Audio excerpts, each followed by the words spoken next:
começar a gravar. Ai. Então, agora sim, um bom dia mais formal. Quem está assistindo agora saiba que perdeu os nossos, as nossas fofocas internas sobre os próximos eventos. Bah, eu lembrei de uma agora também, mas essa eu vou falar na gravação mesmo. Essa semana a gente teve uma resposta do professor Lucas Mioto, então a gente já tem a coisa mais ou menos esquematizada sobre como vai funcionar. Não sei se todo mundo ouviu isso, então talvez eu vou estar repetindo coisa. Mas na semana passada, eu já tinha avisado, na retrasada também, que a gente estava conversando com o professor Lucas Mioto, que convidou a gente para promover mais um evento, e este evento seria sobre o novo lançamento da Julie Dixon, professora de Oxford, pesquisadora em metateoria do direito. Então a gente conseguiu, ele conseguiu conversar com outras pessoas que agora não vou, né, comentar, porque a gente não necessariamente tem todos os esquemas ainda, mas os convidados vão ser pessoas que a gente já conversou antes, então vocês conhecem, o pessoal mais do grupo já conhece. E vai ser bem bacana, eu acho. A gente já está separando quais capítulos vão ser isso. Vai ser mais ou menos 4 ou 5 sessões para discutir os 4 ou 5 primeiros capítulos. E a gente vai tentar conversar com ela no último dia. Então, afinem o inglês de vocês. Eu até baixei o Tandem de novo, porque meu inglês é horrível. Mas enfim, a gente se esforça. Tá?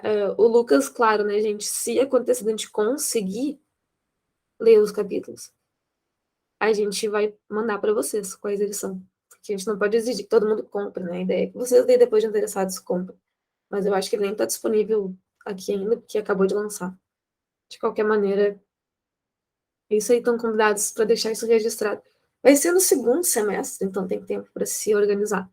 Assim como os nossos seminários, vai ser num horário diferente do grupo. Mas isso vai ser previamente conversado também. Então, deixa eu ver o que mais. Agora eu acho que é isso. Agora eu acho que foram todos os avisos, tá? Mas a gente volta então para o assunto da semana passada, que a gente ainda está no direito como integridade do Dworkin, que é o sexto capítulo. Sexto, gente, acho que é sexto capítulo do Império do Direito. Então, eu vou espirrar bastante hoje aqui porque minha rinite atacou, então já peço desculpas. E o Renato tinha me chamado essa semana, né, que eu estava falando antes, que ele estava comentando como é interessante essa ideia do direito e literatura do Dworkin. Existem muitos textos sobre isso, né? Só gosto bastante dessa ideia. E o Renato comentou como, na verdade, ele, no artigo, como o direito se assemelha à literatura, mesmo que está lá numa questão de princípio, eu acho. É? Acho que é, né, João? João, é. Tá, beleza. A tua câmera tinha travado para mim, daí demorou tipo, uns segundos para aparecer o teu joinha. Mas, enfim. Lá numa questão de princípio tem esse artigo, e o Dworkin ele já tece o início do que é, de fato, esse capítulo que a gente está trabalhando agora, essa sessão, pelo menos, do Império do Direito. E o Renato comentou como é interessante que lá ele menciona com um certo apelo que os juízes até se lessem literatura, né, ou se pelo menos tivessem esse hábito de leitura, conseguiriam compreender também um pouquinho melhor as formas de interpretação. Isso é bem bacana. Nesse texto, neste que a gente leu essa semana, o Dworkin ele vai refinar aquele argumento, até porque ele teve um debate que a gente conversou no ano passado, inclusive fazia um ano que a gente leu o modelo de regras 1. Tá? Muito tempo que a gente está lendo o Dworkin, até mais do que eu achei que a gente estaria. Mas, enfim, no ano passado a gente leu como direito de literatura e leu o debate com o Stanley Fish sobre esse tema. Né? Eu não sei se tinha alguém aqui, o Rodrigo, eu sei que estava junto. Não sei se o resto estava junto, mas a gente conversou sobre ele. E justamente agora a gente retoma esse ponto. E a gente até conversou na semana passada, já que esse era o ponto que a gente ia entrar nessa semana, porque eu fui responsável e não tinha lido direito. Ah, tá. É do sétimo, então. Então a gente conversou na semana passada sobre o começo desse texto, e a gente chegou finalmente na ideia do romance em cadeia, né, que ele é muito popular, até porque é bastante interessante. Então, o que ele fala, né? O Dworkin, ele dá exemplos muito bons lá no começo, que a gente pode fazer um exercício mental, sei lá, segundo o qual a gente pensa numa criação de um livro que, na verdade, são responsáveis por ele vários criadores, né? E a partir de uma certa etapa, por exemplo, alguém escreve o primeiro e as pessoas têm que continuar, né? Essa ideia de romance em cadeia mesmo, sem desvirtuar o livro. Né? Uma ideia de fazer um todo coeso, uma unidade.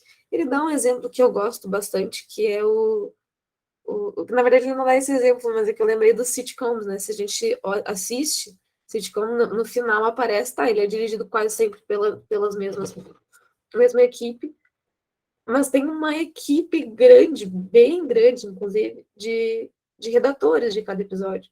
E mesmo assim, eles precisam se fixar no todo coeso que são aqueles personagens daquela história. E é mais ou menos isso que a ideia de um romance em cadeia fala. O Dworkin fala em soap operas, né? Ele fala em outros tipos de programas também, onde isso de fato acontece. Livros a gente não vê isso acontecer muito, mas a ideia é que isso é possível. Então, ele já até fala, né, dessas objeções, mas ele fala, não, isso é possível, a gente tem até exemplos, e normalmente participar de uma coisa assim, na verdade, requer essa necessidade de uma continuidade mínima e de uma unidade também, que mesmo que as pessoas estejam criando, elas estão criando a partir de um certo estabelecimento inicial, né, daquela história. Então, como fazer isso, né? Como é fazer isso? A ideia de se colocar nessa posição. Então, é mais ou menos sobre isso que a gente vai falar. Eu vou pegar uma pausa, pegar um casaco. Eu não tô podendo levantar, porque tem. Olha só o tamanho disso aqui. Tem um bichinho. Mas eu vou pegar um casaco, porque eu tô com muito frio. Mas só um minutinho, gente.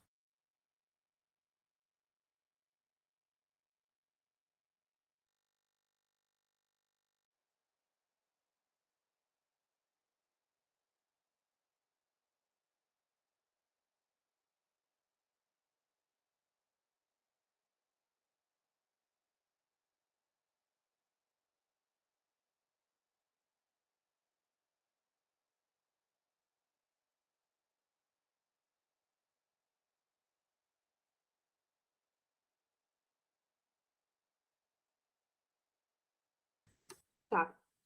Aproveitei para só o nariz para eu voltar menos ranhenta para cá agora. Mas então, voltando, essa ideia,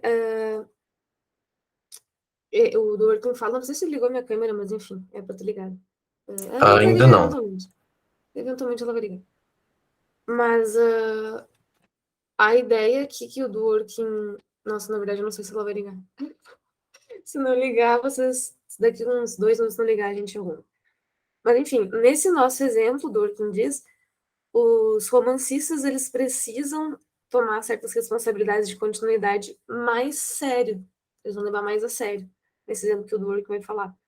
Porque eles vão criar juntamente um único romance unificado, na melhor, que é o melhor que ele pode ser, né? O melhor romance que ele poderia ser. Então, ele fala que cada um vai adicionar uma parte do romance, né? Ele vai seguir os capítulos, tendo essa unidade, que ainda é um romance, mesmo que escrito por várias pessoas. Deixa eu só organizar aqui. Então, é muito interessante, já na página 230 da versão original, ele fala que, em que pese, né, todos eles têm essa tarefa de segmento, ele é um texto já iniciado, então ele deve ser um único texto, todos têm essa responsabilidade pela continuidade e unificação da obra, e ele vai entender, ele entende que quando o intérprete, na verdade, vai ler o capítulo anterior ou ler o livro que veio antes dele, ele vai ter uma visão geral sobre esse romance em desenvolvimento, e ele vai ter alguma teoria sobre né, todas aquelas características ali, sobre o gênero, o tema, o point, né? Novamente vem essa palavra, para decidir o que significa continuar aquele texto e o que significa criar um novo.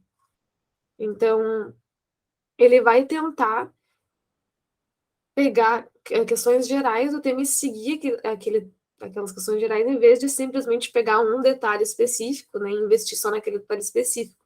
Então, é a ideia de coerência num sentido geral mesmo.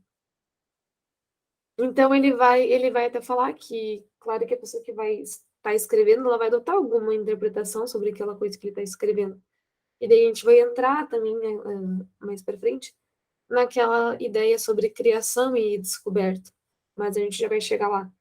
Então, ele está primeiro só falando que a ideia é que todo mundo que continuar tem que continuar de uma perspectiva estrutural do texto. Isso envolve um problema, né? Porque vai ter interpretações que não vão ser necessariamente uma continuidade. E vão ter também várias interpretações possíveis que podem significar uma continuidade. E o intérprete ele vai ter que escolher entre aspas, tá? Eu vou usar essa palavra por enquanto, mas ele vai ter que escolher entre interpretações concorrentes daquele texto. Então ele vai ler e ele pode ter interpretações que não se encaixam, que realmente vão contra o propósito, alguma parte do texto, mas ele também vai ter várias possibilidades de interpretar que seguem o texto. Mas ele ainda tem um requisito específico, é fazer aquele romance o melhor que ele pode ser. Então, isso envolve escolher um critério para eleger uma interpretação possível. Esses critérios, novamente, dentro desse critério, tem essas duas dimensões de adequação e justificação. Então, a gente volta naquela ideia, porque é sobre isso que a gente está falando, né, nesse texto.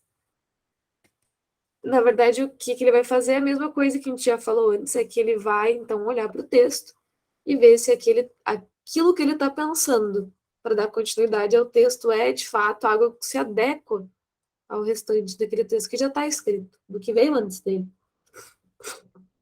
E depois ele vai fazer o outro, né, vai aplicar o outro critério, outra dimensão, que é a dimensão de justificação. Então, primeiro ele vai ter um estágio e depois outro. Né? E claro que em algumas horas, Theodor King fala que tem horas que certas interpretações se justificam mais do que se adequam. Então, às vezes as coisas não vão ser tão balanceadas assim, não vai ser um requisito necessariamente após o outro, mas enfim. A gente vai ver, então, que no começo ele está fazendo uma forma geral, aquela ideia dos julgamentos, e depois ele vai mencionar um exemplo, né, que é A Christmas Carol. Eu não sei porque eu nunca lembro, esse dos fantasmas de Scrooge, eu nunca lembro se é mesmo, tá, esse, então tá, beleza. Então a ideia, e daí a gente já conversou sobre isso na semana passada, eu sei, mas a ideia é que ele cita dois exemplos, né, do próprio A Christmas Carol, que o primeiro é pensar que o Scrooge é inerentemente inerentemente mal, ele não pode, né, ser uma pessoa boa. E também tem a outra, né, que ele é inerentemente bom, só que ele foi corrompido por valores falsos, etc. Então, enfim, a gente tem parte desse pressuposto que, na verdade, tu tem que escrever o restante a partir de, sei lá, 2 capítulos de Scrooge e entender mais ou menos a personalidade dele para continuar o texto. E é claro que é bem complicado, talvez, quanto mais para o começo, mais complicado. A gente falou sobre isso lá no artigo, quando o Dworkin fala sobre o romance em cadeia, que na verdade tem essa questão então o intérprete ele é mais livre quando há menos capítulos antes dele. E de certa forma, o Dworkin até fala que sim, né? Porque tem realmente menos coisas que vão firmar um entendimento específico dele no começo do texto.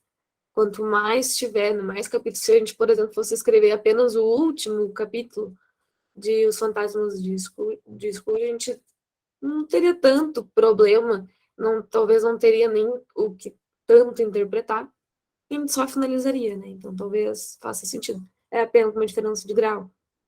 Então, de qualquer maneira, o Dworkin fala que ele não quer dizer, por exemplo, que interpretações, entre aspas, ruins significam que elas não são possíveis.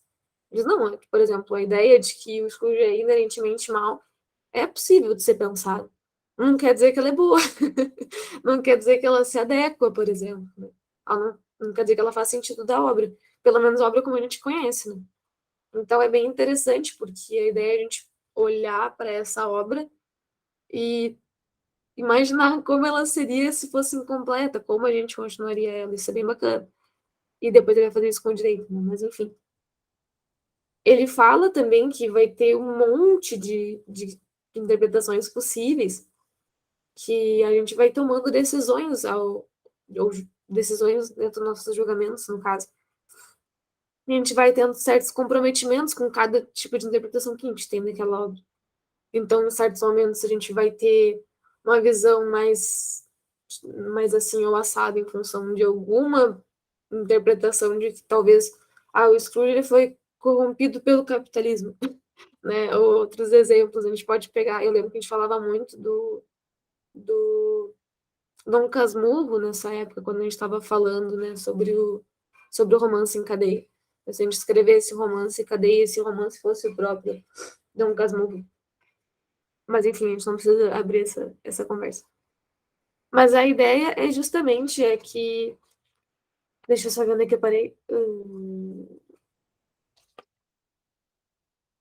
Sim, que na verdade não adianta a gente simplesmente, nisso numa empreitada do jeito como tem idade, né, uma empreitada interpretativista ou de interpretação construtiva, a gente vai sempre se perguntar o que faz aquela... Qual interpretação vai fazer daquele trabalho melhor que ele pode ser, o melhor romance que ele pode ter. A gente sempre comentava, então, a interpretação segundo a qual a Capitu realmente traiu o Bentinho faz mais sentido da obra. Ou a interpretação segundo a qual ela não traiu o Bentinho faz mais sentido da obra. E daí, claro, a gente tem várias interpretações concorrentes, não necessariamente, e é o que a gente vai chegar um pouquinho mais pro final, não necessariamente a gente vai eliminar todas no critério de adequação, e vai ser simples de resolver. Né? Às vezes a gente vai ter essas interpretações concorrentes no critério de justificação porque elas se adequam, mas uma delas vai sempre ser superior à outra no critério de justificação, considerando as práticas, né, daquela comunidade. Vamos ver. Aí ele menciona na página 234, inclusive, uma questão de se esse julgamento que a gente faz quando está interpretando, por exemplo, a Christmas Carol, é um julgamento livre ou ele, na verdade, é ilimitado. Então, a gente pode simplesmente pegar nossas próprias convicções e atitudes sobre o que os romances devem ser para aplicar naquela interpretação e, na verdade, criar um pouquinho daquele texto. Ou a gente tem que simplesmente ignorar essas convicções e aplicar o que o texto diz, que a gente não pode alterar, como se a gente não pudesse quase nem sair do lugar. Né? Então, o do Working fala, pelo menos, lá na página 264, que não é nenhuma delas, né, não, uma total possibilidade criativa, nem uma limitação mecânica, porque cada um é qualificado pelo outro. Então, ele diz, tu vai comparar com alguém que vai escrever o capítulo depois do teu, tu vai estar menos limitado, né? Quanto mais capítulos, mais limitados. Mas, por exemplo, se tu comparasse com alguém que escreveu antes do teu, tu vai te sentir mais limitado. Então, é uma questão de grau.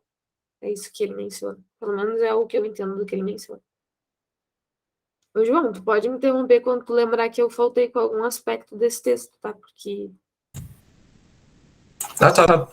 Então, eu vou só aproveitar que a gente está nessa parte para ressaltar um ponto que eu acho bem interessante aqui. Não é um ponto novo, né? Porque aqui a gente está falando desde o capítulo 3 sobre adequação e justificação, mas que aqui eu acho que fica bem evidente que a gente fala nas dimensões de adequação e justificação. Só uma pergunta, o som aqui não está muito alto, né? Não, tá normal. Tá. Tá ótimo, então. A gente fala das distinções de adequação e justificação no do Working, mas pelo menos segundo ele, essa é uma distinção que a gente não tem que tomar como uma distinção exatamente, uma distinção forte, uma distinção, enfim, uma distinção rígida, né? Uma distinção que, na verdade, ela tem um valor analítico para a gente, né? Distinguir essas características salientes no processo interpretativo. mas elas não são para ser consideradas, são realmente etapas realmente diferentes do processo. É mais uma distinção didática.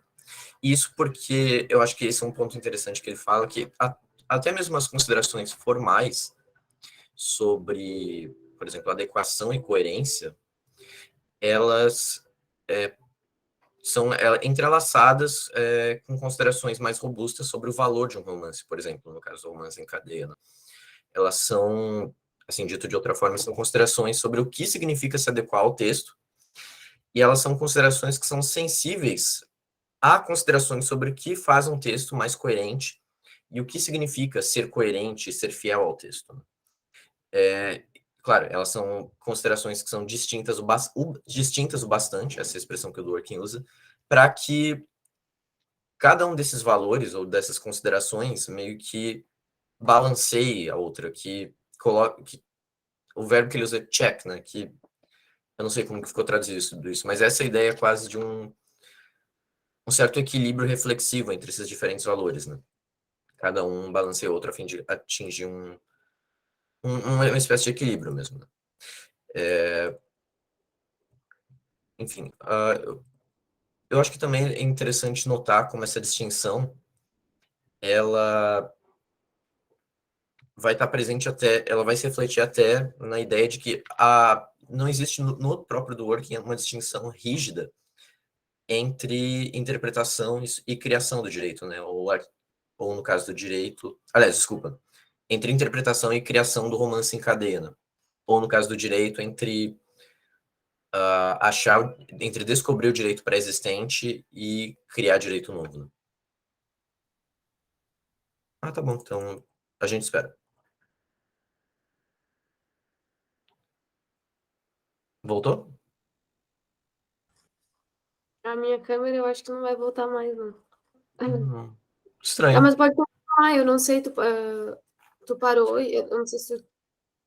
Não, era só esse ponto mesmo que eu acho que é interessante ressaltar, que quando a gente fala sobre fit e justification, mas não é enfim, não é para tomar isso como dois valores absolutamente independentes. Né? A gente também tem uma parte que o Dworkin fala que a gente não precisa, ou não deveria, pelo menos, distorcer esse tipo de empreitada que a gente está falando, no sentido de considerar que a gente miraculosamente precisa conferir a ele a mesma unidade de algo escrito por uma pessoa só. Na verdade, a ideia da empreitada é essa construção coletiva, digamos assim, né? Esse romance em cadeia. Pode falar, Renato. Inclusive, tem uma pergunta para ti. Eu acho ali, João, no chat antes do Emanuel perguntando se estava frio aí.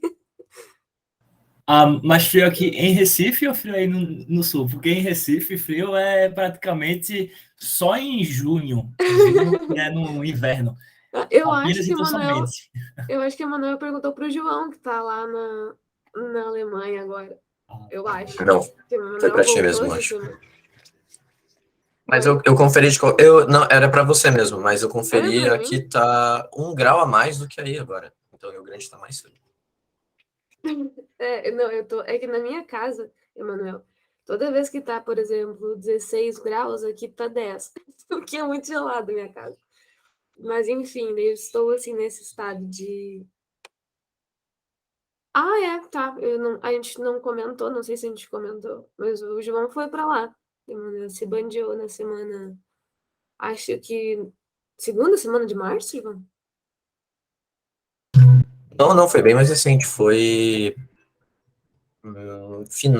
meio pro final de abril.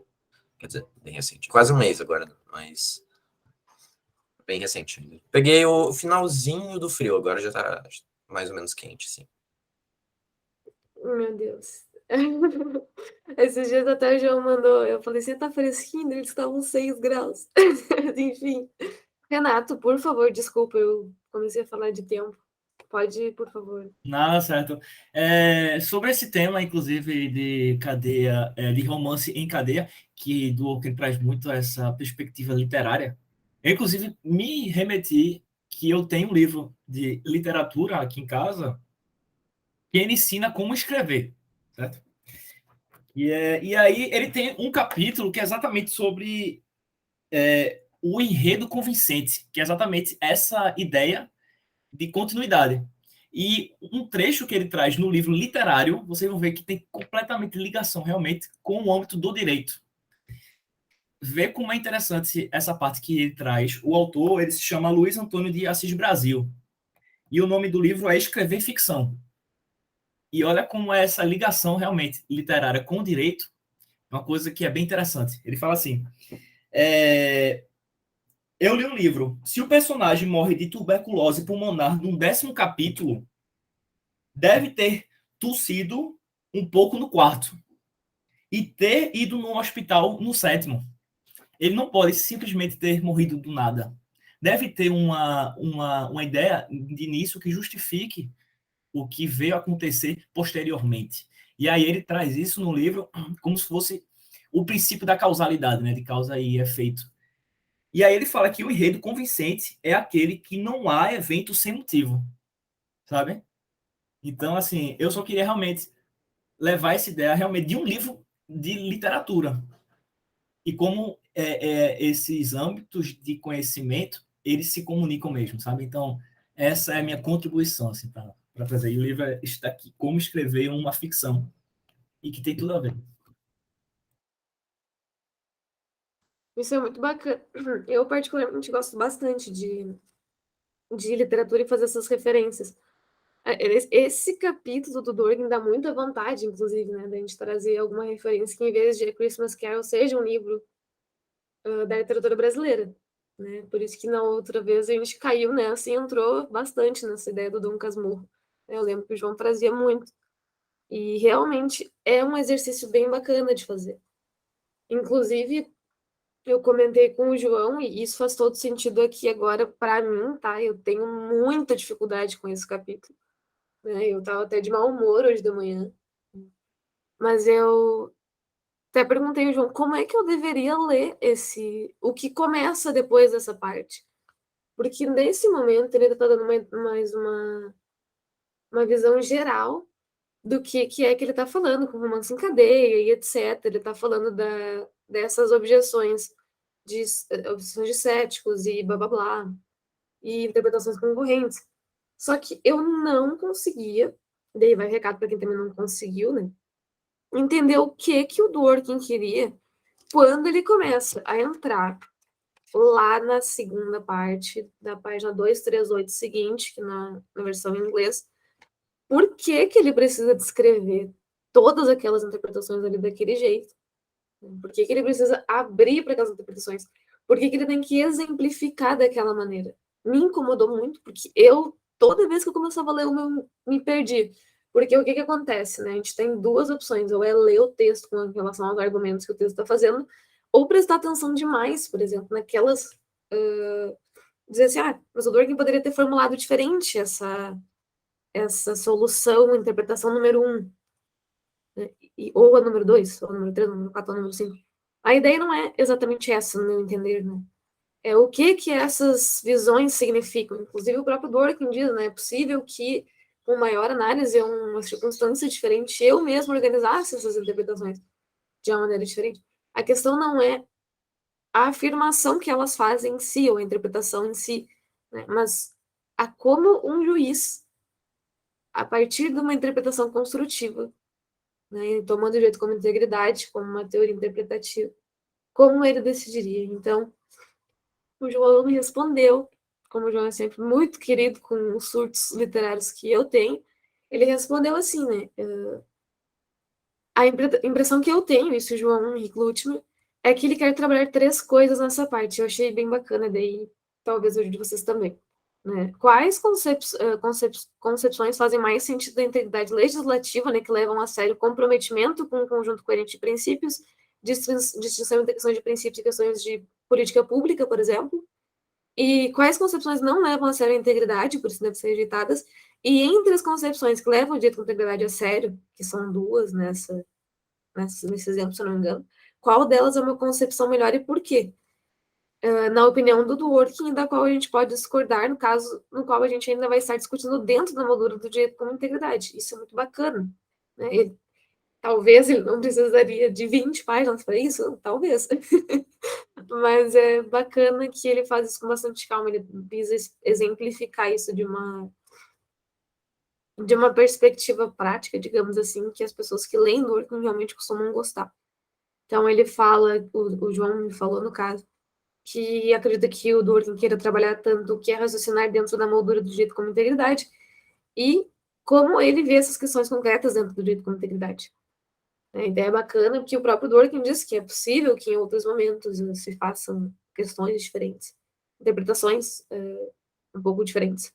E isso é muito interessante de entender, e eu li, mas ainda fico incomodada com o tanto de exemplo disso, mas é bacana de ver que é a ideia de uma perspectiva prática mesmo, né? A gente tem um juiz, então, voltando ali um pouquinho, ele fala que a gente vai pegar essa ideia de um romance em cadeia para falar do direito, né? E por isso que também o que o Renato disse faz todo sentido, que ajuda a gente a entender mais ou menos o que esse empretado significa. Então, evidentemente, o juiz ele não vai estar criando um novo romance em cadeia, né? Ele praticamente nunca vai ser o, o autor que vai iniciar esse texto, mas ele vai ter que continuar. Talvez essa analogia seja esquisita e a gente poderia conversar sobre ela. Talvez, sei lá, a gente pode dizer, pode ser uma objeção possível, eu acho, dizer que autores são só aqueles que são efetivamente legisladores, né? O legislador originário, sei lá, o próprio constituinte, né? O autor do livro 1, do capítulo 1, enquanto os outros legisladores continuam o livro, enquanto o juiz ele não continua livro nenhum, né? Mas a ideia é pensar o direito inteiro de uma comunidade como uma história, como um livro, realmente. E cada juiz, ele, quando vai aplicar uma determinada lei a um caso concreto, ele está, numa certa perspectiva, adicionando um capítulo a essa história institucional que faz parte de uma comunidade política, uma comunidade moral, né? Que tem suas convicções morais. Tá, vamos lá. Como a gente está começando isso aqui? Eu tenho um problema com uma parte dela que... Um problema, na verdade, é uma dúvida, assim. Eu não lembro como o Dworkin afasta essa ideia de que o que ele está levando em consideração quando ele começa a falar do romance em cadeia, na perspectiva de moralidade política, né, dentro do direito, ele está... Como ele fala, e eu vou falar desse ponto agora, porque é um pressuposto para o resto, tá? É a minha dúvida. Como ele vai enunciar essa ideia de que, ao fim, o juiz ele vai ter que ver a prática... Ao fim é ao começo, né? Ao começo e ao fim. O juiz vai ter que ver essa prática sob seu melhor luz moral, dentro de uma comunidade que tem certos valores. Ele não vai pegar os valores dele, ele vai pegar os valores da comunidade personificada. Eu tenho um problema para entender a diferença entre os valores morais da comunidade personificada e uma moralidade convencional. Eu não sei em que medida ele não está defendendo uma moralidade convencional nesse caso, e eu não saberia explicar por que que isso me remete a pensar que... Porque não necessariamente isso é... E uma coisa decorre da outra, né? Tipo, não é porque é uma moralidade de comunidade personificada que necessariamente é uma moralidade convencional. Mas, se alguém puder desentranhar essas duas coisas para mim, já me ajudaria bastante. Pode falar, João. Eu não tenho muita certeza, mas a resposta que eu daria é que eu acho que claramente vai ter uma justa posição entre os dois, né? Mas eu acho que o Dworkin deixa isso mais ou menos claro para mim, como ele sugere, um pouco antes de iniciar essa sessão, que ele fala quando... eu acho que é lá naquela subseção, quando ele está falando sobre a relação entre a história e o direito como integridade, e o quão importante, como a história é importante para o direito como integridade, que minto, é quando ele está falando sobre a diferença entre propósitos atribuídos por uma pessoa e os propósitos atribuíveis a uma prática. No sentido de que uma moralidade convencional é uma questão. Determinar uma moralidade convencional é uma questão sociológica, né? E, obviamente, uma interpretação sobre sobre uma determinada comunidade não pode fugir por uma questão da dimensão de adequação do que é a moralidade convencional de uma prática, de uma determinada comunidade, né? Mas, ao mesmo tempo, eu acho que o que o Dworkin tá querendo falar aqui é, por exemplo, no caso vamos dizer, a visão dele sobre obrigações associativas e sobre uma comunidade genuína.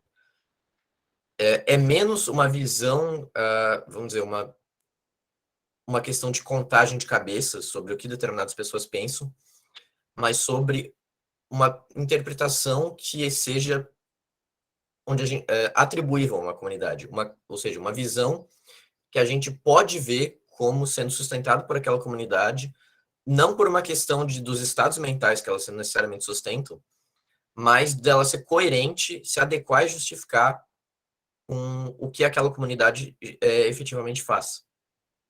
Ele coloca isso nesses termos, é menos, lá nessa passagem que eu tinha falado, é menos uma questão de o que uma certa comunidade, ou um juiz, no caso da interpretação do direito, diz, mas o que ele faz.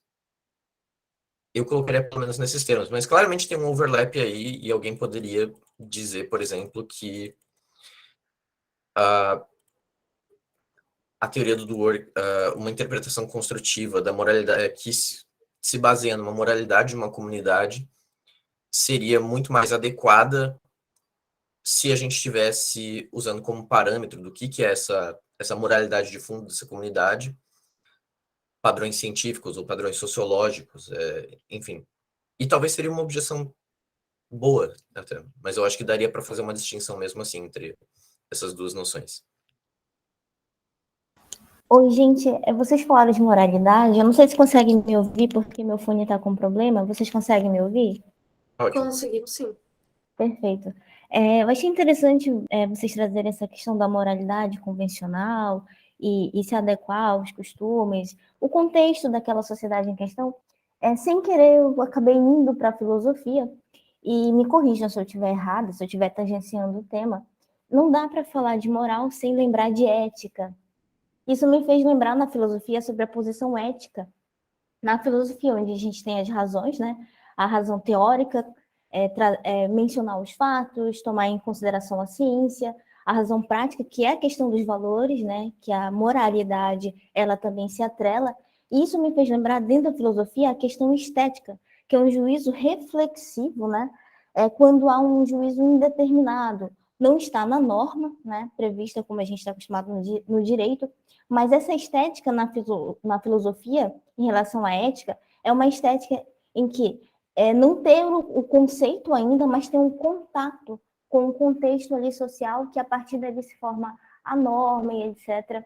Isso me fez pensar bastante essa questão da moralidade e a ética. E eu também gostaria de que vocês me esclarecessem, é claro que vocês têm mais conhecimento que eu, sou muito novinha ainda no curso de Direito, sobre essa questão da moralidade convencional e se também haveria essa ética também, a princípio, convencional no direito.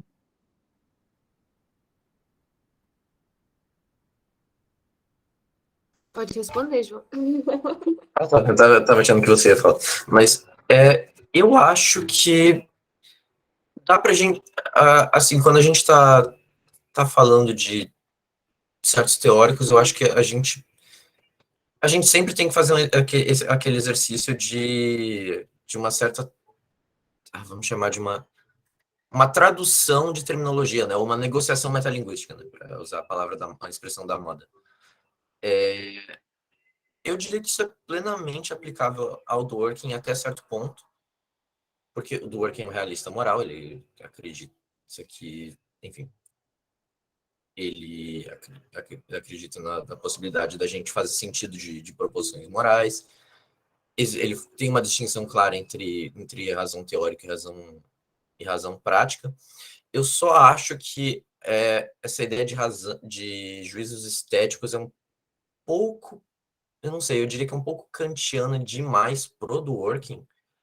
Eu não sei se ele, como que ele faria sentido dessa distinção, mas uma distinção entre juízos descritivos e juízos normativos ou juízos éticos, eu diria que estaria totalmente presente no Dworkin, né? Não sei o que vocês acham. Eu acho que só interessante da gente notar, eu acho que a gente vai notar também para o fim desse capítulo, que eu não sei se a gente vai conseguir chegar, mas de notar que o Dworkin, ele até menciona ao final, aqui pelo menos me sugere que não é necessário que a gente seja, por exemplo, um realista moral para achar que a ideia de direito como integridade faz sentido, por exemplo. Porque ele levanta uma objeção possível sobre isso, né, que mesmo que alguém me diga que, mas a própria moralidade, porque tem uma objeção lá no final, falar que se o Hércules ele vai se valer de questões de moralidade política, e a moralidade política é subjetiva, então, na verdade, ele vai estar sempre fazendo juízos morais e tudo mais, não vai ser uma questão de direito, e blá, blá, blá. E o Dworkin fala, não, mesmo que a gente não entenda que a moralidade é objetiva, ou em qualquer outro sentido, dele explica o porquê que ainda o direito como integridade faz sentido, né, da prática, e, enfim, a gente vai chegar lá, né, só para querer dizer que é interessante entender a perspectiva segundo a qual o teórico está dizendo, mas eu acho que é bacana que, pelo menos nesse ponto do Dworkin, ele ainda diz que mesmo que a gente, por exemplo, discorde dele num nível moral, com relação à moralidade, né, a gente ainda assim conseguiria entender que o direito como integridade faz sentido, eu acho. Eu acho que eu li essa parte, mais ou menos, certo. Não lembro agora, pode falar, João. Posso estar falando besteira. Então, eu li essa parte muito por cima, mas seria mais aquela ideia da rejeição dele do ceticismo externo, assim, de, vamos dizer, considerar esse tipo de afirmação como ainda assim um tipo de afirmação interna, alguma coisa assim. Isso ele menciona que na verdade ainda faz parte daquela. É que ele vai falar agora também dessa ideia de. Eu não gosto de falar dessa moldura, entre aspas, porque todo mundo, quando fala em moldura, lembra do Kelsen, né? Que falou em moldura uma vez. Enfim, ficou. Mas. O exemplo que eu acho muito bom é o do John Searle, na verdade, que quando ele estava falando na verdade, livre-arbítrio, mas se aplica plenamente aqui. Vamos dizer, de forma muito, muito por cima na filosofia analítica tem um debate entre livre-arbítrio, enfim, entre pessoas que assim, a grande questão é, tudo no universo parece ter alguma causa, todo fenômeno tem algum tipo de causa e isso parece se aplicar a gente também. A questão é, se tudo tem uma causa e tem uma determinação e tudo é pré-determinado, se tem espaço para o livre-arbítrio. Mas uma coisa interessante que o John Searle coloca é que mesmo assim, vamos pensar em deterministas, pessoas que acreditam que tudo tem uma causa e, portanto, não existe um livre-arbítrio. O determinista, ele também, quando ele vai no restaurante e alguém pergunta para ele o que ele vai pedir, ele não fala, eu sou um determinista, o que será, será. Ele vai lá e escolhe, mesmo que a gente possa dizer que no fim e ao cabo não exista, assim, num sentido filosófico robusto, livre-arbítrio. E eu diria que é nesse mesmo sentido, no mínimo, que a gente pode interpretar a afirmação do cético. Mesmo o cético que acredite que, por exemplo, sustente algum tipo de posição metaética de que juízos morais, eles na verdade são eles expressam algum erro sistemático sobre a nossa gramática ou qualquer tipo de coisa desse tipo, eles são invariavelmente subjetivos, eles, no fim e ao cabo, eles vão ter uma resposta, por exemplo, sobre se eles acham que o aborto deveria ser proibido ou não. Essas questões, elas reemergem. Né? Eu acho que esse é o grande ponto do Dworkin que a gente pode ressaltar aqui. Agora entrando mais efetivamente na parte que a gente ficou hoje, não vamos terminar esse capítulo, mas a gente entra nela. Eu vou pedir pro João novamente repetir como é que fala o nome dessa mulher. McLaughlin? É muita pressão agora. Mas acho que é McLaughlin. McLaughlin. Tá, não sei. Enfim, a gente volta para essa parte, então, onde tá na página 238 também, o início dela no original. Eu não tenho esse livro. Na verdade, não, eu não tenho esse livro em português, por isso que eu não fico seguindo ele em português, tá? Porque eu tenho ele físico em inglês só. Eu me perdoem por ficar indo na página que vocês talvez não estejam seguindo. Enfim, isso é só um plano nosso para convencer vocês a largar essa tradução horrível. Voltando aqui ao assunto. A gente começa, então, a entrar no direito como integridade na parte do direito, a cadeia, o romance em cadeia, que na verdade é o direito. O que ele vai fazer? A gente vai tentar capturar a estrutura da interpretação jurídica a partir de um juiz imaginário que é super-humano e mega inteligente, intelectual e paciente, que aceita o direito como integridade. Evidentemente, lá depois a gente vai fazer essa objeção, ele faz e cobre ela. Né? Primeira objeção, tá, mas nenhum juiz é supernatural, super inteligente, super-humano, paciente, tem todo o tempo do mundo. Muito pelo contrário, né? Nossa, eu falei muito pelo contrário, como se todos eles fossem burros. Mas vocês entenderam. A ideia não é essa, mas a gente vai tentar descobrir mais ou menos qual é essa ideia até chegar na objeção e o Dworkin jogar na nossa cara. Você não pegou até aqui, né? A ideia é essa. Então, vamos lá. Vamos chamar ele de Hércules. Ele tem aqui uma nota de rodapé número 4, que vai dizer pra gente dar uma olhada no Taking Rights Seriously. Viu, João, como era levando direitos a sério? Enfim. Tá, vamos lá. Mas a ideia do romance em cadeia eu acho que tá numa questão de princípio. Depois a gente vê isso. Mas lembrando aqui agora. Tá, enfim. A gente chama ele de Hércules. Como começar? Então, o que é esse Hércules? O que ele vai estar fazendo? Ele vai julgar esse caso da McLaughlin. Segundo o Jones fala assim.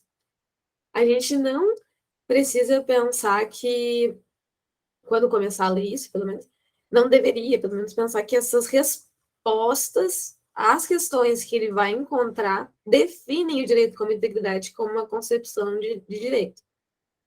Na verdade, e daí o Durkheim é bem pontual quanto a isso. Ele diz, elas são respostas que eu agora penso que são melhores. Mas o direito como integridade consiste numa abordagem de questões ao invés de respostas. Né? Então, outros advogados, outros juristas, juízes que aceitam o direito como integridade vão estar propondo diferentes respostas para as questões que essa abordagem vai colocar. Então, a ideia é que a gente pode rejeitar as visões do... Isso é interessante, né, gente? Porque isso é o pressuposto do que ele vai falar depois, que a gente focar muito nos argumentos que ele vai fazer, a gente vai perder o ponto. E o ponto são as questões que ele vai fazer. Apesar de ser interessante o modo como ele responde. Mas, enfim, ele fala no final da página que a gente poderia rejeitar as visões do Hércules como sobre quão longe meu Deus, até quando os direitos das pessoas dependem nas razões que juízes anteriormente colocaram nas suas decisões. Então, a gente não precisa necessariamente concordar com esse respeito que ele tem na prioridade local, por exemplo, que o Dworkin vai mencionar mais adiante. Então, a ideia é que a gente pode entender que essas visões são, sei lá, pobres, interpretações pobres da prática jurídica, mas mesmo assim, a gente não vai ter necessariamente rejeitado o direito como integridade, e sim, e daí é o que o João colocou ali, né? Se a gente rejeita essas visões discretas, porque a gente entende que elas são interpretações construtivas mais ou menos pobres da prática jurídica, a gente ainda assim não vai estar rejeitando o direito como integridade, e sim, vai estar participando, né, se engajando nessa abordagem. Então, a gente entra nas 6 interpretações, segundo as quais o Hércules vai fazer para decidir o caso da McLaughlin. A gente lembra que esse caso é de uma mulher que, sei lá, acho que era tia, uma pessoa que morreu num acidente automobilístico. Ela foi num acidente mesmo, ela só morreu. Só que essa mulher, ela soube por telefone, se não me engano, né, da morte da pessoa. E ela sustenta que ela sofreu danos emocionais de ter ouvido da morte dessa pessoa por telefone. E a ideia é, será que ela tem direito a ser compensada, né, ser indenizada pelos danos que ela sofreu no momento que ela deu o telefone e descobriu que a pessoa tinha morrido. Só um outro parênteses, a questão vamos dizer, da analogia do caso é que se, por exemplo, ela estivesse na cena do acidente e visse o filho dela sendo atropelado, por exemplo, ela teria o direito à indenização. Na verdade, os precedentes eram sobre isso, né? Então, por isso que a analogia é essa, porque existiam vários casos em que era, assim, muito óbvio, pelo menos com o que se estava decidindo na época, que as pessoas tinham esse direito porque viam uma pessoa acidentada. E a grande ideia é, será que as pessoas que não viram, né, fazem jus à indenização? Isso é, evidentemente, uma questão interpretativa e argumentativa, porque não tem uma lei clara que diria. A ideia, né, assim, não tem como a regra ela ser estabelecida de tal maneira que diga, não, todos os parentes de qualquer grau têm direito à indenização se a pessoa sofre um acidente, mesmo que ela não esteja sendo crime. Tudo bem que depois alguém pode fixar uma decisão desse tipo, sei lá, uma súmula vinculante, né, chegar no STF e ser vinculado dessa maneira. Mas a ideia é que não tinha, né, não tinha um tipo de decisão nesse sentido. E a ideia é que o Hércules se deparou com esse caso, ele vai ter que julgar esse caso. Ele vai julgar esse caso a partir do direito da comunidade, ele vai tentar entender como é que ele pode, por exemplo, ser coerente com as decisões do passado, né? Fazer sentido dessa história maior da qual ele é apenas responsável por um capítulo. Então ele vai ter que pensar na responsabilidade interpretativa que ele vai ter, porque ele efetivamente vai, em certa maneira, pelo menos no caso particular, dizer quais os direitos das pessoas. Então, e isso tem consequências no caso e no futuro. E esse juiz, esse Hércules, ele é um juiz, assim, excepcional. Então, ele vai partir de 5 interpretações. Né? A primeira, que ninguém tem meu Deus, um direito moral muito estranho. Eu não sei como falar isso. Mas ninguém tem direito à compensação, exceto por machucado, né? Por acidente, por lesões de cunho material, né? Lesões de cunho material na integridade física. Tá? Vamos colocar esses termos do nosso direito civil, por exemplo, para fazer mais sentido. Então, a ideia aqui, número 1, ninguém tem direito de ser compensado por uma lesão, né, que ela tenha sofrido.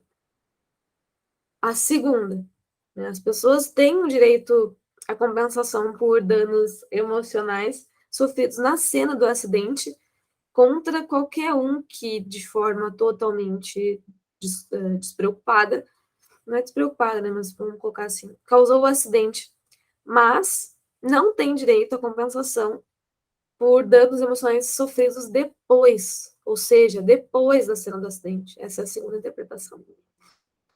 A terceira, as pessoas devem receber uma compensação, uma indenização por danos emocionais quando uma prática, nossa, essa parte é chata de traduzir, quando a prática requer a compensação naquelas circunstâncias vão diminuir os custos de acidentes ou fazer a comunidade mais rica a longo prazo.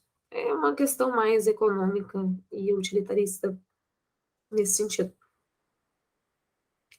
Ficou horrível nessa tradução, mas eu acho que vocês leram, eu posso que vocês leram, então vocês que lutem para entender. A número 4.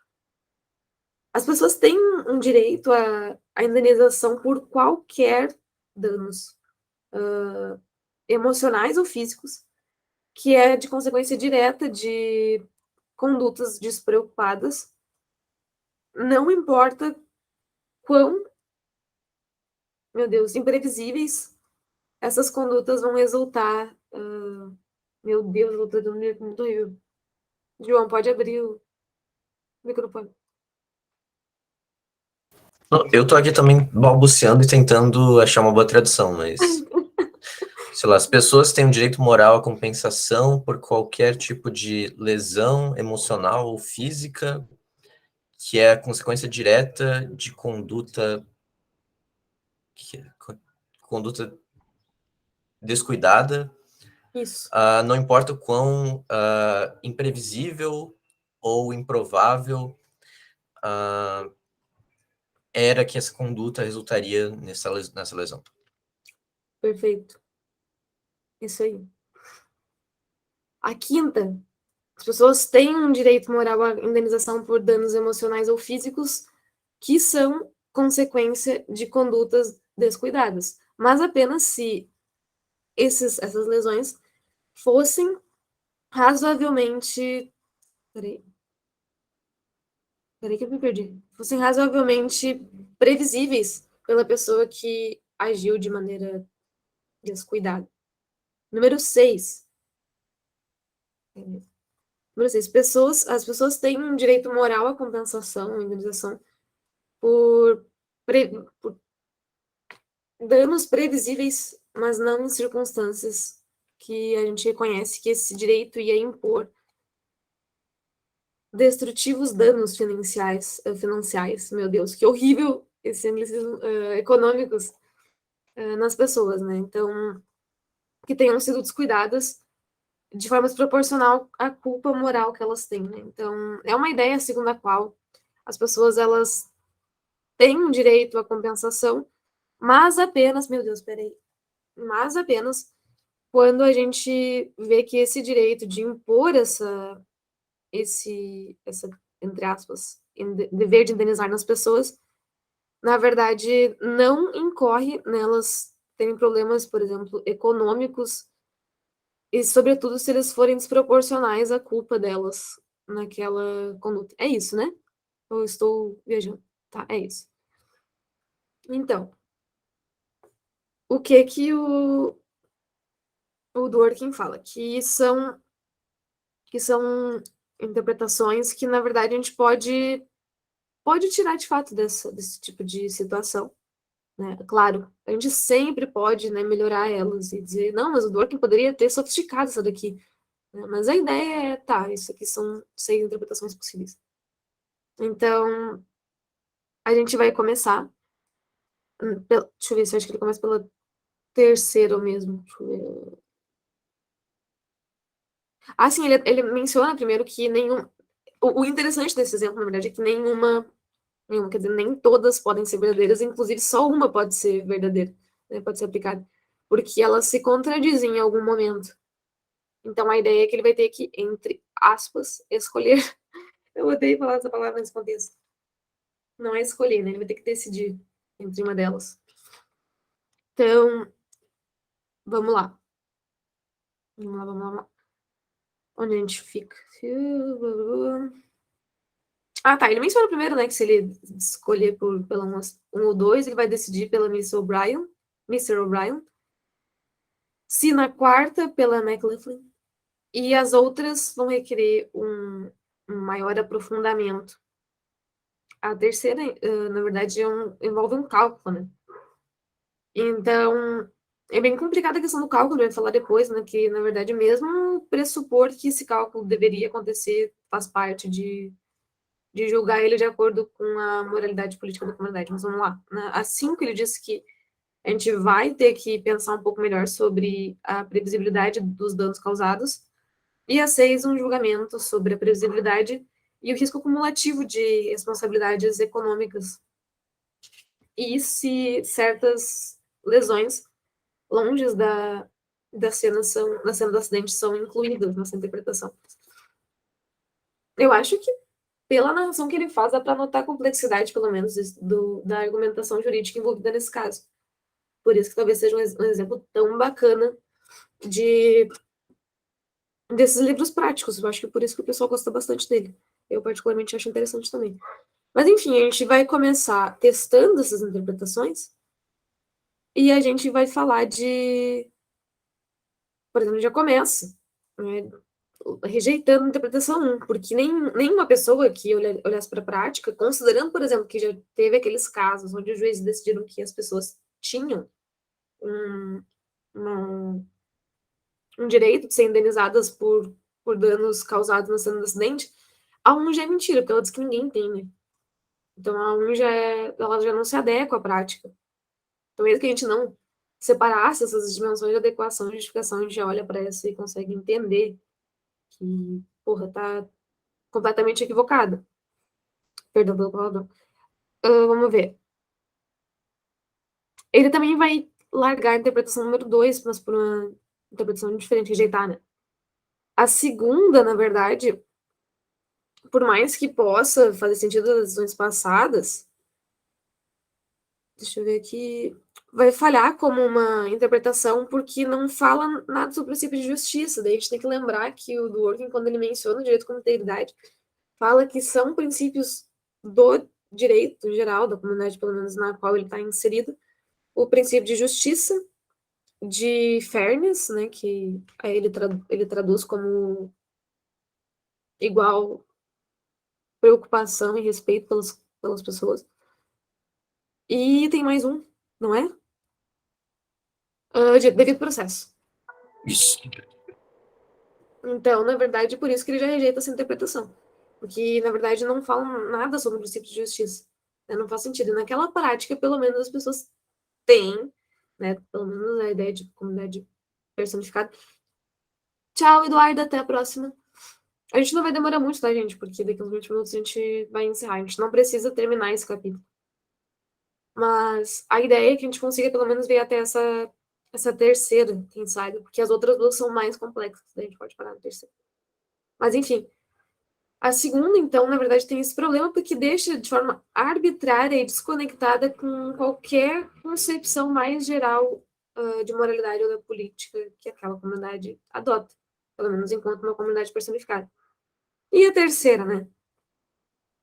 Aí é complicado. Que daí ele vai começar a mencionar que que é um problema, que primeiro que vai necessitar de um cálculo, mas segundo ele fala que é muito longe do óbvio que a terceira vai falar sobre o princípio de justiça ou de... Eu não sei como é que a gente traduz fairness nesse... Equidade? Como é que a gente pode colocar? Eu acho que Imparcialidade? imparcialidade às vezes evita confusão, mas imparcialidade não é perfeito Tá, também. imparcialidade. É, mas enfim, imparcialidade. Sim, é muito bacana que ele também menciona que a gente pode então pensar que, na verdade, essa 3 poderia ser boa em questão de políticas públicas, né? Ele até menciona outro momento anteriormente que, na verdade, essa ideia de justificar decisões de políticas públicas, ela vai até um certo ponto. A gente mencionou isso no último, né? Então, tá, mas mesmo assim, vamos lá, supor que a 3 supõe que é desejável que a gente reduza os custos de acidentes de qualquer maneira. Por quê, né? Duas explicações. A primeira insiste que as pessoas têm o direito à compensação toda vez que uma regra que dá direito à compensação produz mais riqueza para a comunidade que uma regra que nega. E... Peraí, vamos ver. Ele vai falar que a gente vai estudar essa parte de maneira mais aprofundada no próximo capítulo, então ele não vai entrar muito nela. Mas a segunda sugere que, às vezes, ou pelo menos sim, a comunidade tem um interesse em promover a riqueza das pessoas dessa maneira, né? Mas. Vamos ver. Sim, mas não significa dizer. Pode falar, João. Não só para ressaltar essa diferença entre questões de princípio e questões de política pública, objetivo de uma comunidade, tem lá no finalzinho do capítulo passado, e tem mais sobre isso também nas outras discussões que a gente fez lá sobre o levando os direitos a sério. Mas acho que a ideia principal que a gente tem que ter aqui é que a gente pode interpretar essa ideia seja como expressando um princípio, e aí a gente pode achar que é um princípio que não se adequa muito bem às nossas práticas ou não justifica elas bem, mas a gente está dentro do direito com integridade, ou que ela não expressa nenhuma distinção de princípio, não expressa nenhum direito, é só uma questão de a comunidade achar que é produtivo ela fazer isso, mas pode muito bem não ser concedido esse tipo de benefício a qualquer momento, não. E aí a gente não está dentro de uma justificação para uma decisão, que é uma justificação de princípio.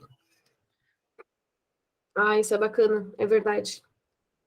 Deixa eu ver onde é que a gente parou.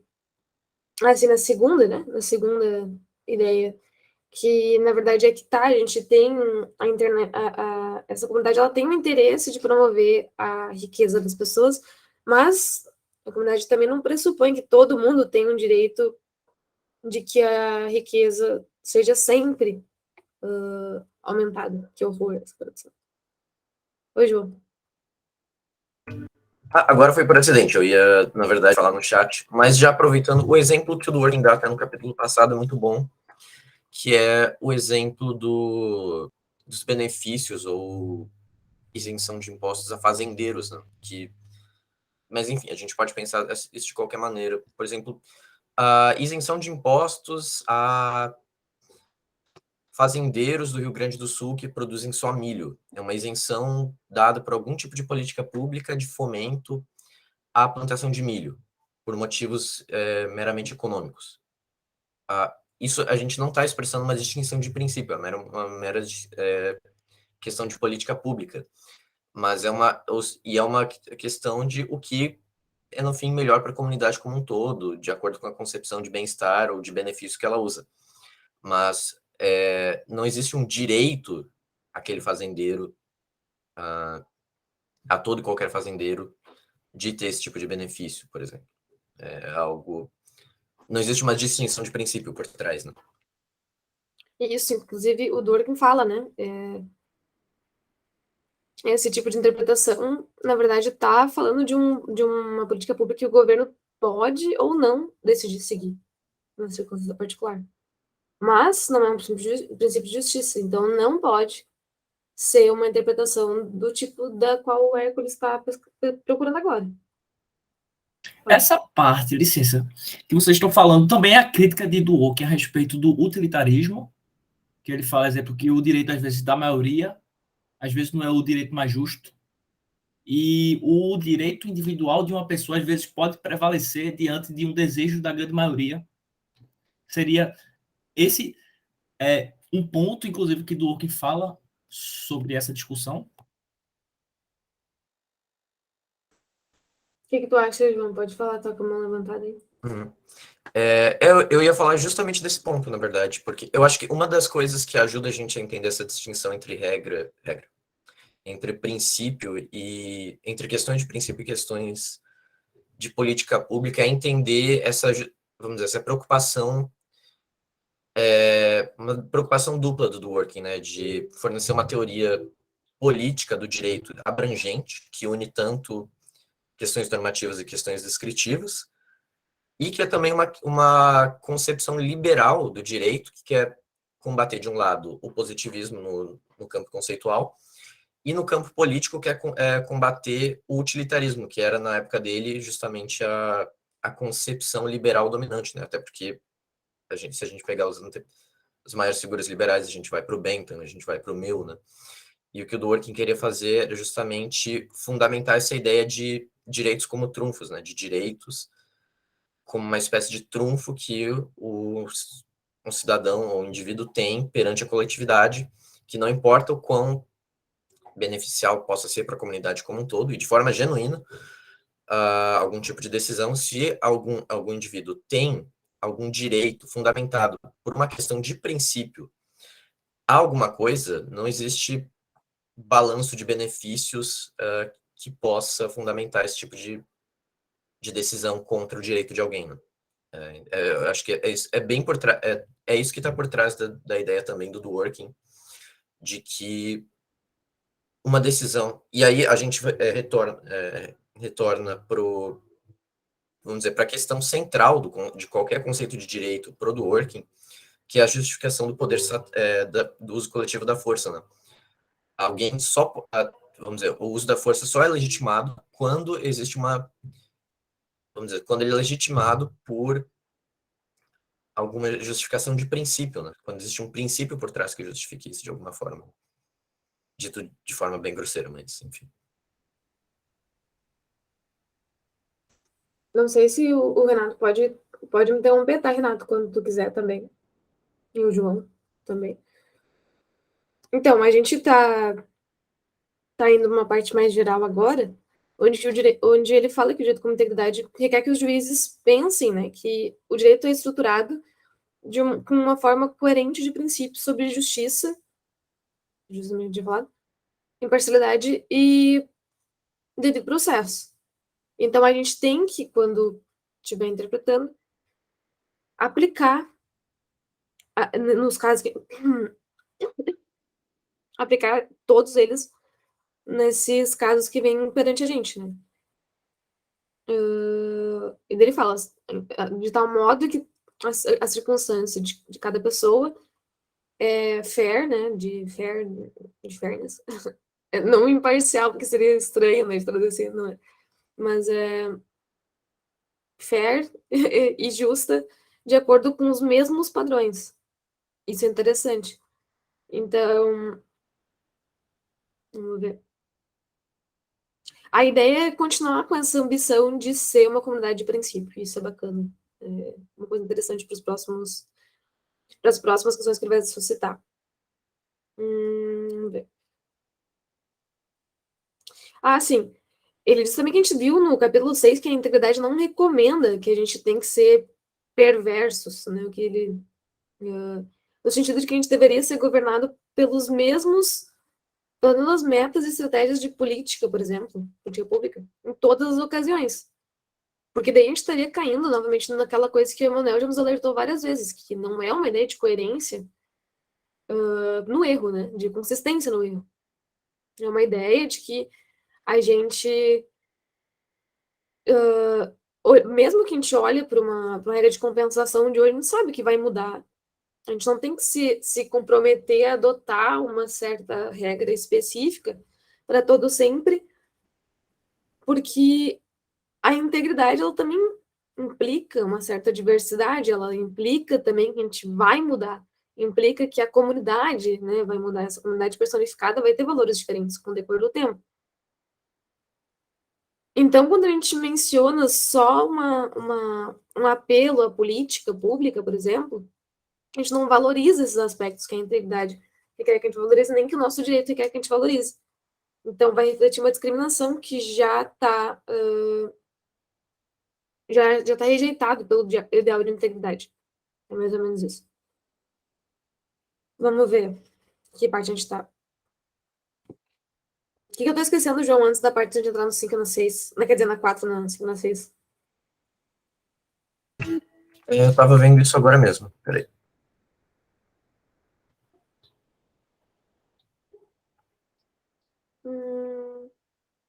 A gente para naquela parte que a gente já falou, né? Que enquanto, por exemplo, os legisladores, eles podem justificar em questões de política pública, o julgador, ele tem um papel diferente, porque ele precisa mostrar nas decisões dele, ou refletir nas decisões dele, que o cidadão já tem um direito específico, né? O legislador não tem essa preocupação. Então, ele tem que olhar para as circunstâncias particulares e ver se aquela indenização ela é devida, se ela se justifica no contexto geral que aquela indenização já foi dada ou de merecimento num ponto de vista moral, né? Merecimento é horrível, né, de usar, mas enfim. Na ótica do direito, pelo menos. Então, o direito como integridade assume que o juiz está numa posição bem diferente do legislador. Então, já cai por terra a ideia de que o Dworkin defenderia que os juízes podem, sei lá, criar direito, por exemplo. Né? Eu acho que é pouca gente que diz isso, mas enfim. Se tem alguém, vocês já sabem que não é exatamente assim. Então, vamos ver. Depois dessa parte, não lembro mais, João. Depois é a distinção, e depois ele parte para as interpretações 4, 5, 6, né? Mas eu acho que esse ponto é importante a gente ressaltar, que, vamos dizer, a integridade se reflete, as obrigações da integridade se refletem de maneira diferente no legislador e no juiz, né? Não que a obrigação do legislador também, com a frente à integridade, sejam obrigações mais frouxas, mas, vamos dizer, até porque se ele se afasta da integridade até um certo ponto, ele tá abdicando da própria do próprio valor que justifica a legitimidade do Estado, né, segundo Dworkin, né, mas ele não necessariamente para, enfim, para alguma legislação ser legítima, ele tem que justificar ela por uma questão de princípio. Então, hoje, como se a gente continuar, a gente vai ir para a parte 4, 5 e 6, eu acho que seria ruim começar agora, tá? Porque a gente ficou de terminar mais ou menos 15 para meio-dia, função de almoço e até para não ficar cansativo. A gente continua de boa no próximo. Eu sei que às vezes fica ruim, né? Bah, eu li o capítulo todo e vocês não vão falar do capítulo todo. Acontece. A gente tá lendo com bastante calma. Mas sugestões e críticas são bem-vindas, tá, pessoal? Se vocês tiverem realmente algum problema com esse tipo de coisa, até por causa do cronograma, avisem. Mas fica esse aviso de sempre, né? De que a gente faz o máximo para ler tudo e discutir tudo. A gente não vai sacrificar uma boa leitura só com base nessa ideia de ler o livro, de vencer o livro, tá? Porque a gente não tem essa preocupação, né? Vencer o livro, cada um pode fazer isso sozinho. Agora, discutir, né, com os colegas, etc., a gente faz aqui. Então, acho que vamos ficando por aqui. Não sei se a gente tem mais questões sobre esse capítulo. Quer dizer, a gente tem, né? Mas eu acho que a gente pode também reservá-las para discutir na parte sobre objeções, porque as coisas vão ficar mais claras também, né? Quando ele discutir as objeções que ele recebeu. O que mais, gente? Eu vou fazer esse apelo para vocês participarem nas próximas reuniões, como tem acontecido, eu agradeço, né? Mas participem cada vez mais, porque vai ser mais bacana. Semana que vem eu continuo esse argumento ali, a gente termina. Com certeza a gente termina na semana que vem. Pelo menos entrar nas objeções e discuti-las. Mas aí eu e o João, a gente vai tentar agilizar essa questão do edital para amanhã. Né? Fica essa missão, João. E repassa para vocês assim que for o momento. Mas vocês já sabem os temas, né? Quem já tiver alguma coisa escrita. Vai ser um resumo expandido de até 1000 palavras. Então, cabe bastante coisa, como também não é obrigatório escrever 1000 palavras. Né? Se vocês quiserem desenvolver o artigo melhor depois, a partir de fato, que às vezes a gente faz um resumo expandido com base no que a gente pensa que vai ser. Nem sempre é. Não tem problema. Faz parte do processo, né? E a ideia é que você se inscrevam. Então, e a gente também vai fazer o máximo que puder para convidar a gente qualificado para debater, tá? A gente vai fazer isso. Então, a gente se vê na semana que vem, mas essa semana aí eu vou estar compartilhando essa questão do nosso seminário. Vocês vão poder se inscrever para ouvintes também nos outros dias, né? Só que essa inscrição vai ser mais pra frente, tá, pessoal? Então, não se esquentem com isso agora. Só a questão do resumo expandido. Então, acho que a gente vai ficando por aqui. É isso? Eu acho que dá para fechar por aí também. Eu vou tentar trazer também umas questões sobre, enfim, sobre toda essa parte da relação entre justificação e adequação, que eu acho que ainda tinha algumas coisas que a gente pode debater depois com mais tempo. Mas eu acho que é isso. A gente vai tentar também publicar assim que der o guia de ajuda com recomendações de leitura para vocês. Putz, é verdade. Essa semana, agora, provavelmente entre, sei lá, até de segunda a quarta deve sair, sem falta. Ou com falta, mas Qualquer coisa, claro, a gente essa semana aí tá curto de tempo, esteve curto de tempo, agora eu tô mais organizado. Mas qualquer coisa, chame no grupo também, tá? Uma coisa que vocês podem sempre olhar são as nossas reuniões passadas. Não olhar no YouTube, porque dá um trabalhão, mas dá uma olhada nas bibliografias que a gente seguiu. Vocês vão notar também na nossa pastinha do Drive que tem já algumas recomendações. Né? A gente tem várias lá. Enfim, qualquer coisa chame a gente também. Às vezes eu demoro para responder, que nem nesse caso, até peço desculpas ao Renato. Mas quando é geralmente uma coisa que eu sei que eu gostaria de conversar, né, gostaria de me deter no assunto, eu realmente não gosto de responder de qualquer jeito. Então, mas a gente volta a conversar também durante a semana, tá, pessoal? Podem me chamar, podem chamar o João. Inclusive, se alguém quiser chamar alguém mais experiente, eu acho que vocês podem sempre mandar um e-mail também para o pessoal mais experiente aqui do grupo, que pode se dispor. Mas, enfim, a gente fica à disposição. e qualquer coisa vocês podem realmente entrar em contato, tá? Então, até semana que vem. Não sei se ficou mais alguma pendência. A questão da lista de chamada. Gente, eu sei que vocês veem, tá? São poucas pessoas. Eu não gosto de ser estrita nessa questão da chamada, então, pra mim, não faz tanta diferença assim, tá? Eu também não quero fazer por amostragem, porque é ridículo, né? Pode ser que vocês tenham faltado justamente no dia que eu vou fazer a amostra. Mas lá na gravação, às vezes aparece, né? Quem tá participando mais e tal. Mas a gente lembra, tá? Se vocês estiverem vindo, a gente vai colocar vocês. O certificado geralmente ele é gerado a partir de outubro. Então, por isso que demora um pouquinho mais, tá? Então, que é anual, né? Nosso, os nossos encontros. Mas enfim, pessoal, até semana que vem. Agora sim, chega de falar de outras coisas. E, por favor, né, participem mais, que vai ser bem bacana pra gente.